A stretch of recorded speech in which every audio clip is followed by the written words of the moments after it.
The US government shutdown has now entered its 22nd day, making it the second longest funding lapse in American history. Both of the longest shutdowns have happened during President Donald Trump's administration, highlighting the deep political divisions prevailing in Washington.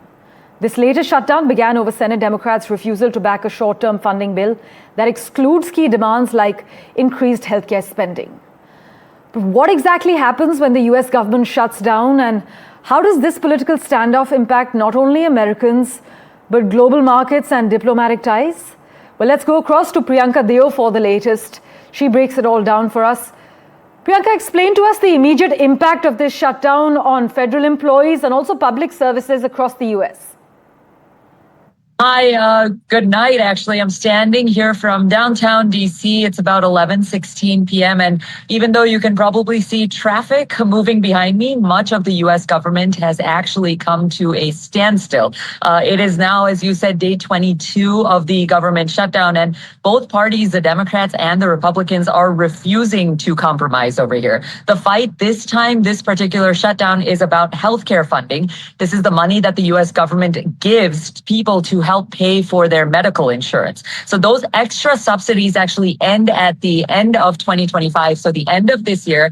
And Democrats actually want to extend them as part of the new budget. They say that if they're not extended, millions of people, millions of Americans could see a sharp rise in their healthcare costs. But President Donald Trump and Republicans are actually holding their ground here. They insist that the government must reopen first, so the shutdown must end. And only after that will any negotiation take place, whether it's discussing these subsidies or actually reversing earlier spending cuts under the One Big Beautiful Act that was passed this past summer. Now, Democrats have accused President Trump of being disengaged, but his supporters, the Republicans, actually state that he is holding ground. They argue that he's standing strong on what is essentially a key campaign promise that he made to win the election, and that is to clean up waste in government spending, especially in programs like Medicare and healthcare insurance. He says that this has been taken advantage of for years, and Trump has repeatedly stated that he does not want to cut benefits for people that need it, but he does want to eliminate fraud, which has costed taxpayers, so again, the citizens,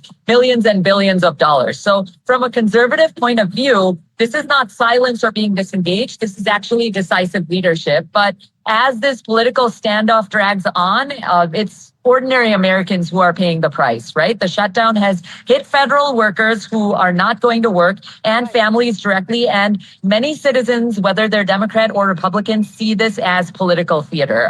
Politicians basically playing the blame game, and instead of solving real problems, it's costing the government billions of dollars every week that we go. And keep in mind, this is the second longest shutdown in US history. It's not gone on for days, but it's gone on for weeks with no end in sight. Neither party is willing to back down. Neither party is willing to give in. So we just keep going with no end in sight at the moment. We'll see what happens. And that's reporting from Washington, D.C. Back to you in the studio.